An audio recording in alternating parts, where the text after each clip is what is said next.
dabar jau po rinkimų kitas ketvirtadienis 16 diena ir labai tikimės jūs pamatyti 18 dieną Vidutės sodyboje, Žemaitiška pastogė Šiaulių rajone, ten pasikeisti žiniomis ir taip pat pabūt gegužiniai, šeimų šventė gegužinė, apie tai informaciją turėjote. Tai Gediminai, gal tada pasižiūrim, čia tos rankos pakeltos, bet neperėdami prie klausimų, pereinam prie mokymų turbūt ir galima pradėti įrašą tikriausiai.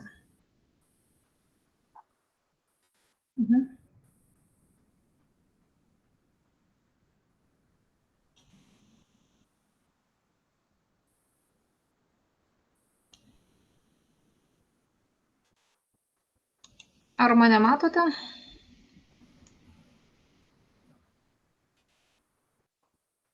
Šaunu.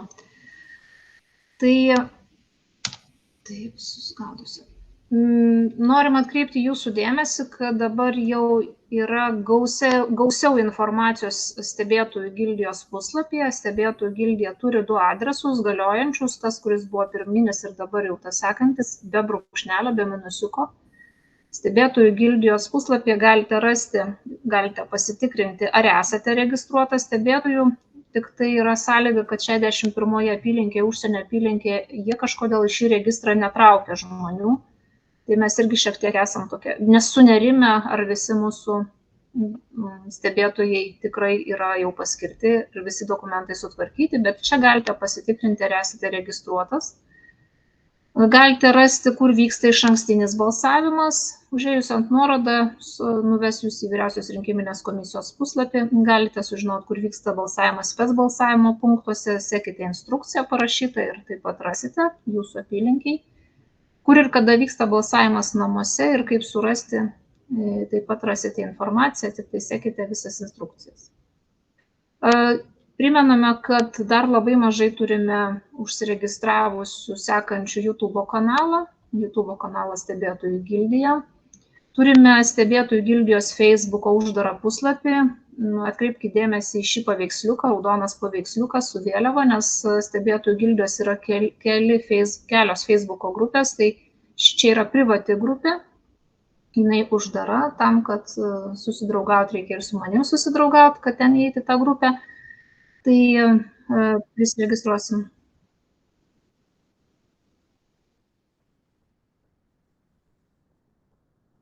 Ką aš galėčiau dėl to padaryti?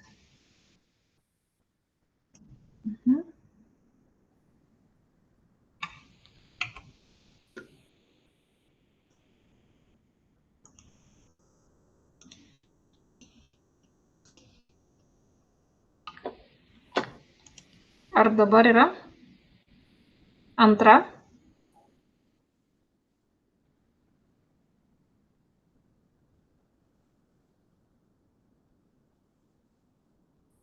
Gerai, dabar ketvirta matosi?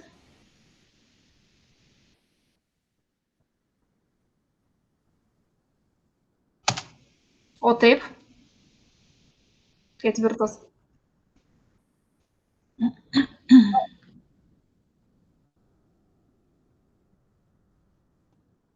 Tai aš ir su pele ir su mygtuku.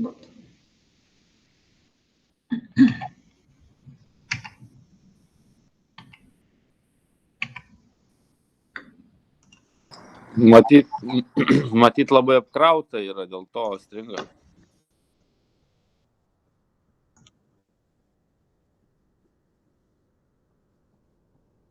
Gerai, tu minutėlę turiu susirasti.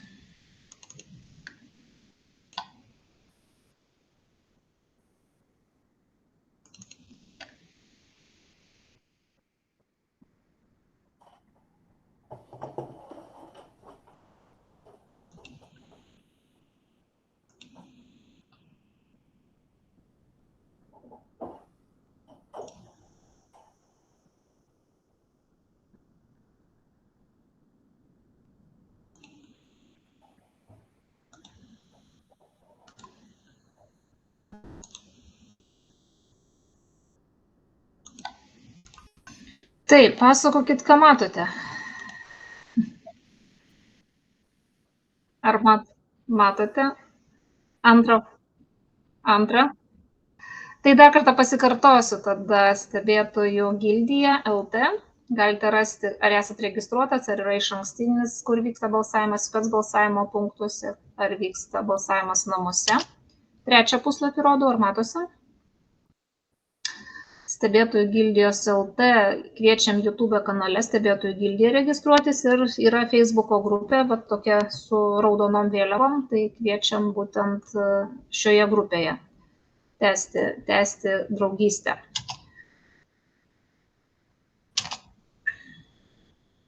Taip, šio susitikimo metu mes aptarsime, kas yra protestas, pastaba, pretenzija, kaip rašyti.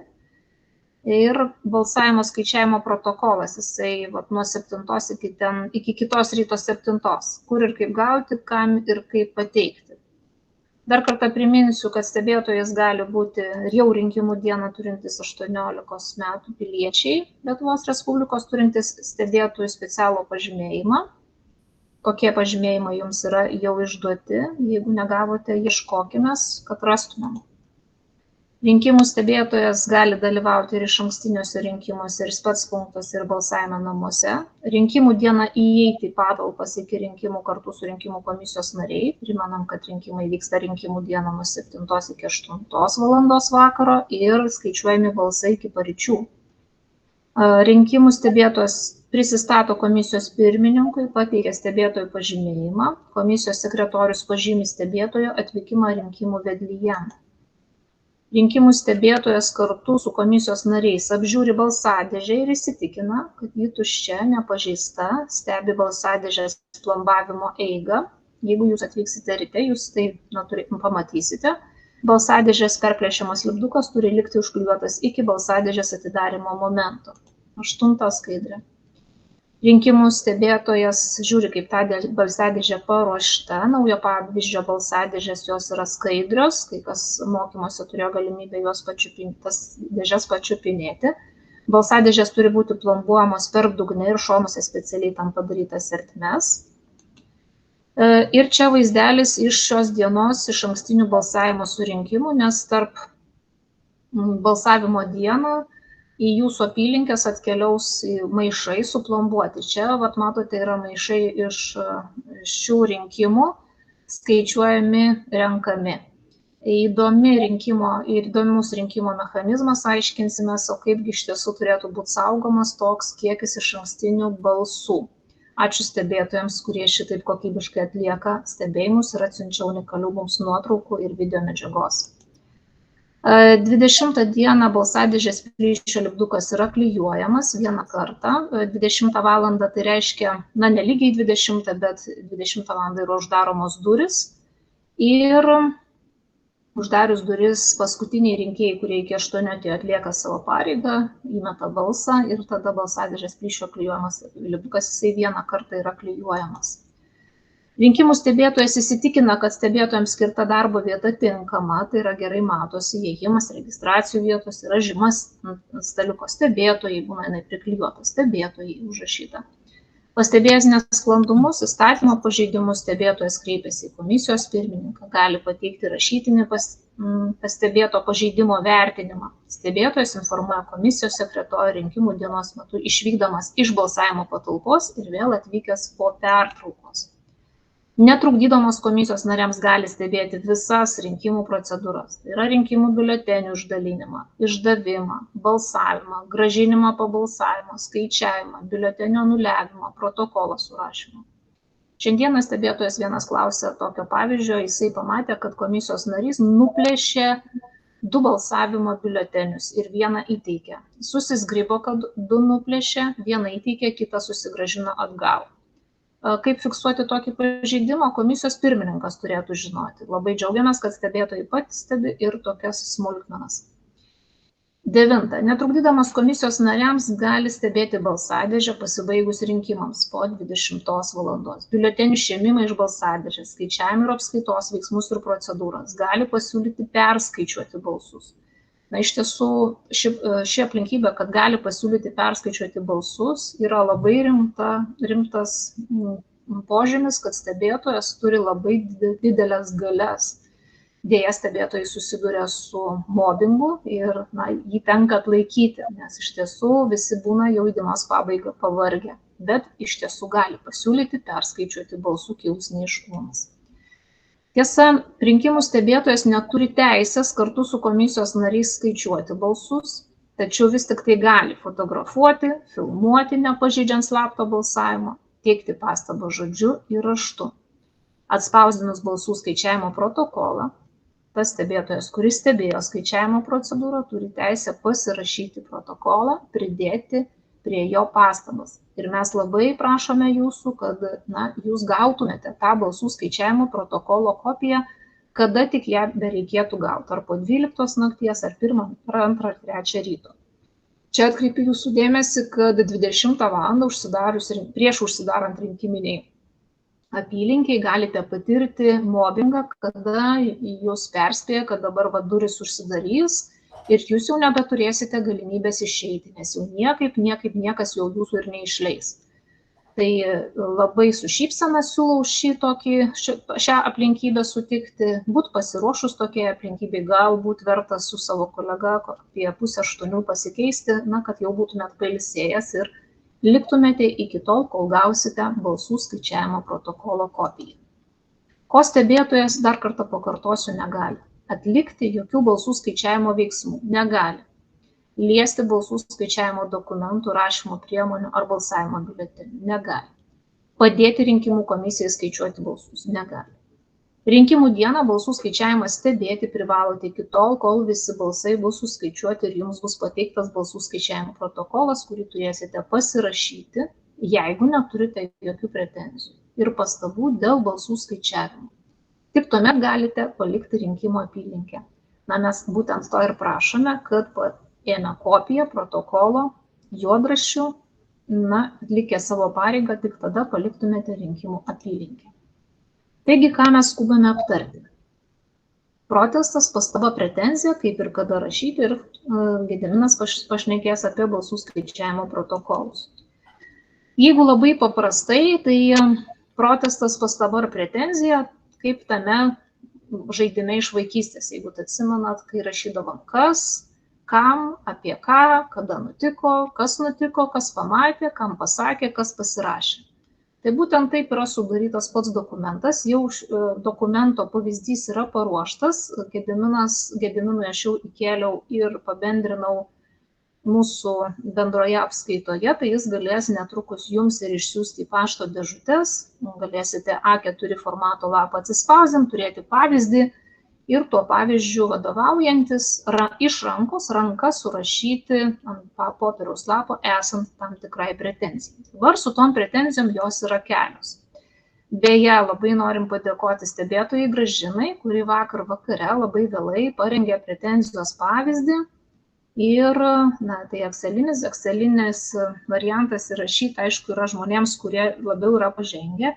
Tai mes pasinaudoję Gražinos pasiūlymų, stebėtos Gražinos pasiūlymų, parengėm šitos mokymus, kaip turėtų atrodyti pretenzija. Tai jūs matote, kad reikia įrašyti stebėtojo vardą, rinkimų apylinkės numerį, kad rinkimų komisijos pirmininkui šita pretenzija skiriama, data būtina yra, laikas, jeigu tai yra tam tikro pobūdžio pažeidimas, tada aprašote patį įvykį, jūs pasirašote ir įrašote apylinkės rinkimų komisijos pirmininko, kuris priims iš jūsų šitą pretenziją, irgi vardą pavardę, kad jis pasirašytų. Duokime jam pasirašyti ir tada kasgi nutinka.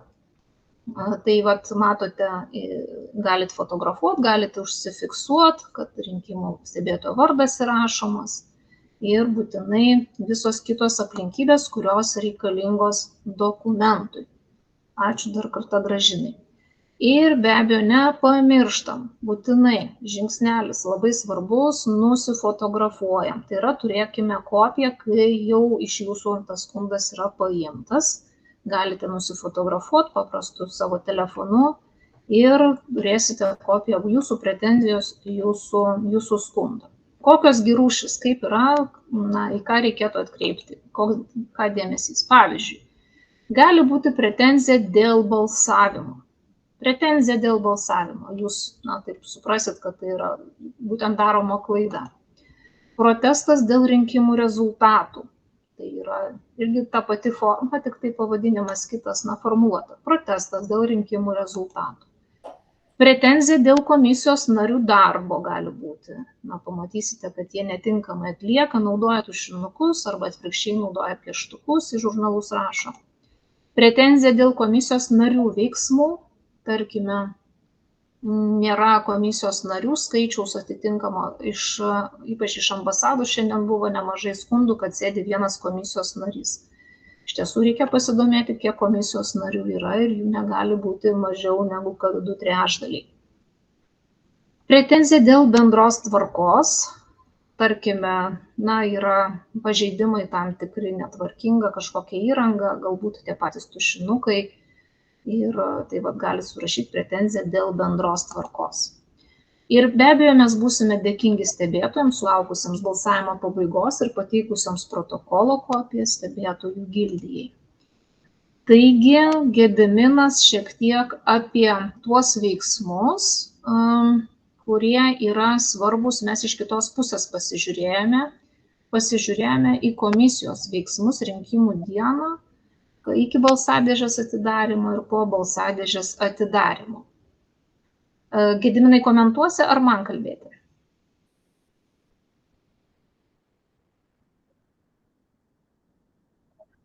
Gerai. Gerai. Tai kadangi mes pasižiūrėjome iš tos kitos pusės, kągi komisija privalo daryti, nes mes būtent stebime komisijos darbą, tai turim žinoti, kad komisijos veiksmai rinkimų dieną iki balsadėžės atidarimo taip pat yra tam tikri. Taip? Tai jie atrakina balsavimo patalpą, įsitikina, kad yra Lietuvos valstybės vėliava, nariams išduoda rinkimų biuletenius, lapelius, patikrina, ar išduodami dokumentai antspauduoti tinkamai, patikrina, ar veikia interneto ryšys, jeigu veikia, turi prisijungti prie ABRIS rinkimų dienos velnio, nesant internetiniam ryšiui, prie ABRIS jungiamasi naudotojo vardu ir slaptažodžiu. Slaptažodį gali pasikeisti savo profilyje, tiesioginė prisijungimo prie ABRIS nesant interneto ryšio nuoroda irgi yra jiems duota, jie negali kelti panikos ir sakyti, kad nėra galimybės prisijungti, jie šią instrukciją turės. Registruoti stebėtojo komisiją vedė 3. etape, jei jis atvyko iki balsavimo pradžios. Patikrinti, ar susirinko ne mažiau kaip 3/5 apylinkės rinkimų komisijos narių ir yra netgi špargalkė tokia, kurią ir jums galima būtų panaudoti, tai yra komisija sudaro tiek narių, 3/5 yra tiek narių. Išdalinti rinkėjų sąrašą komisijos nariams bei išduoti antspauduotus rinkimų biuletenius. Įveda taip pat į vedlį, patikrina, ar balsadėžė yra tuščia, ar balsadėžės uždarimo vietoje ją galima antspauduoti, ar galima plombuoti. Ir 7 valandą paskelbia balsavimo pradžią ir atidaro balsavimo patalpas rinkėjams. Taigi nuo 7 iki balsavimo pabaigos balsavimo patalpos yra atidaromos rinkėjams. Komisijos veiksmai. Komisijos pirmininkas trumpai primena rinkimų kodekso nustatytus balsų skaičiavimo reikalavimus. Komisijos pirmininkas praneša, kiek biuletenių buvo gauta iš savivaldybės rinkimų komisijos, kiek biuletenių buvo skirta balsavimui namuose ir kiek iš jų panaudota, grąžinta bei sugadinta. Ir visa tai turi būti užfiksuota vedlyje. Baigiama komisijos nariams išduotų biuletenių apskaita, iš kiekvienos komisijos nario atskirai surenkami nepanaudoti biuleteniai ir sugadinti biuleteniai. Tai taip pat yra supildoma vedle biuletenių apskaitos užbaigimas, biuletenių išdavimas. Kiekvienas komisijos narys skaičiuoja rinkėjų parašų skaičių savo rinkėjų sąrašo dalyje, tai irgi įrašoma vedlyje biuletenio apskaitos užbaigimas. Kiekvienas komisijos narys suskaičiuoja savo gautų atvykimo lapelių skaičių. Jeigu nesutampa komisijos nario rinkėjams išduotų biuletenių skaičių su rinkėjų parašų skaičiumi ir atvykimo lapelių skaičiumi, komisija išsiaiškina tokios neatitikties priežastis. Nepanaudoti, sugadinti rinkimų biuleteniai anuliuojami nukerpant viršutinį dešinį kampą bei sudedant į specialiai tam skirtus biuletenio pakavimo vokus. Biuletenio pakavimo vokai antspauduojami. Balsavimo patalpa paruošiama balsadėžės atidarimui, nuo balsų skaičiavimo stalo pašalinami visi dokumentai bei rašymo priemonės, paliekami tik juodi grafitiniai pieštukai, rinkimų biuletenio skaičiavimo skirtukai, skaičiuotuvai.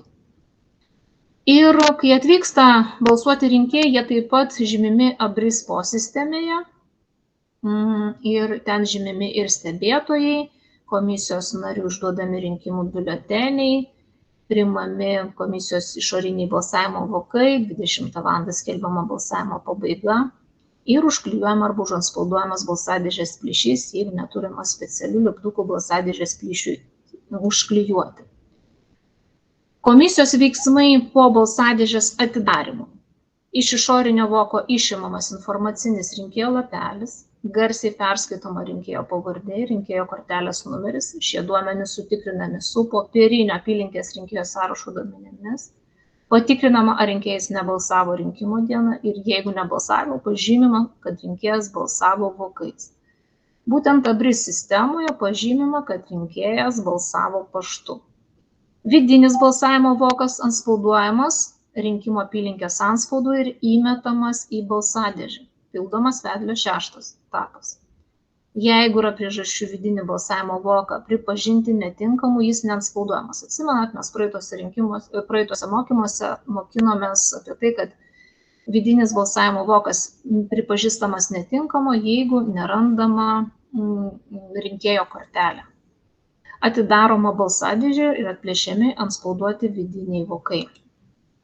Vokuose rasti rinkimų biuleteniai suskirstomi į galiojančius ir negaliojančius, mes apie tai kalbėjom. Dėl negaliojančių biuletenių balsavimas vyksta tada, kai surūšiuojami visi balsadėžėje rasti biuleteniai. Biuleteniai suskirstomi į grupės, pagal juose rinkėjų padarytas žymas ir suskaičiuojami kiekvienos grupės rezultatai, mes apie tai kalbėjome.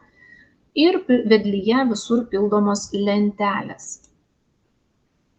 Komisijos veiksmai rinkimų dieną po balsadėžės atidarimo. Toliau vyksta apylinkės rinkimų komisija dalyvaujant ne mažiau kaip 3/5 narių apžiūri balsadėžę, įsitikina, kad ji nebuvo pažeista ir tada jau balsadėžė yra atidaroma. Komisija suskaičiuoja visus balsadėžėje rastus biuletenius.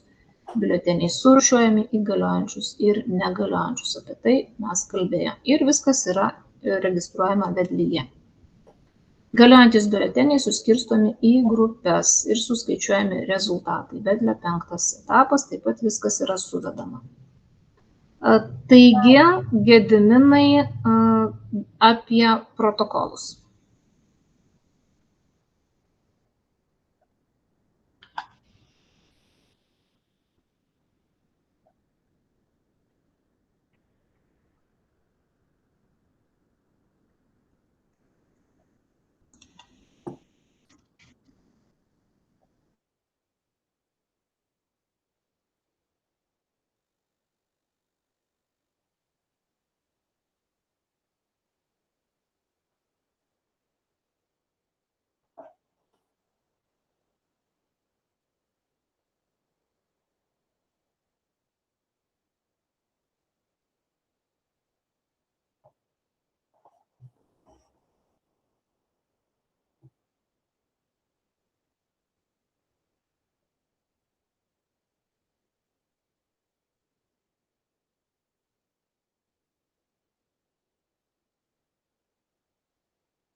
Tai gal galim baigti filmavimą ir perėti prie klausimų?